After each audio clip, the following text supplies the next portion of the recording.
زید النساء اورنگزیب عالمگیر کی بیٹی نے اپنے مشیخہ میں لکھا ہے کہ مجھے 30,000 کتب حنفیہ مل گئی، 30,000، اور فرماتی ہے کوئی چھوٹی بڑی پوری یا بوری فتاوا حواشی شروع سب ملا کر کے میرے زمانے تک 3 لاکھ ہو چکی۔ اور فرمائی ہے کہ علم کس کو کہتے ہیں؟ ایک عورت ہے، اورنگزیب نے ان کو کہا کہ میری خواہش ہے کہ شادی ہو جائے، کہنے لگی میں مرد کا بوجھ نہیں اٹھا سکتی، میرے پاس وقت نہیں، اور ساری زندگی کو سب کھانے میں گزاری۔ اللہ اللہ، اورنگزیب بادشاہ تو بادشاہ تھے لیکن اولیاء کس پائے کے؟ خود اورنگزیب عالمگیر کا یہ عالم تھا کہ ان کے بیٹے نے حفظ قرآن کیا اور اپنے والد شاہ جہان جو ہندوستان کا بادشاہ تھا ان کو کہا کہ بیٹے نے قرآن حفظ کیا ہے، آپ آ جائے۔ شاہ جہان نے کہا میں نہیں آؤں۔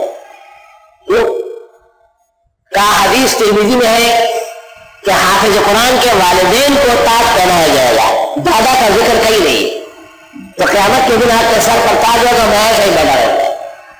میرے ایک بچے نے بھی قرآن حفظ نہیں کیا، لہٰذا آج بھی نہیں آؤں۔ اورنگزیب نے کہا چلو ٹھیک۔ 6 مہینے گزرنے کے بعد جبکہ اورنگزیب حیدرآباد کا صوبیدار یعنی گورنر کا، شاہجہان کو کہا کہ آ جائیے۔ کہا کیوں؟ کہا آپ کے بیٹے اورنگزیب نے بھی حفظ مکمل کر دیا۔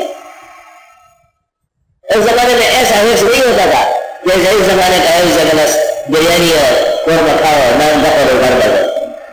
اس زمانے میں یہ فاضل ہے تو فاضل بیٹھ جائے اور 30 علماء آس پاس، وہ ان سے نور مرزا سے لے کے ہدایت تک اور ہدایت النحو سے لے کے احسان اور رضی تک اور برکات سے لے کر کے قاضی اور ملا حسن تک سوالات کریں گے۔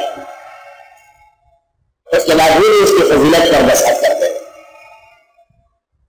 6 مہینے میں ہندوستان کی گورنری کے ساتھ اورنگزیب عالمگیر نے قرآن مجید حفظ کیا ہے،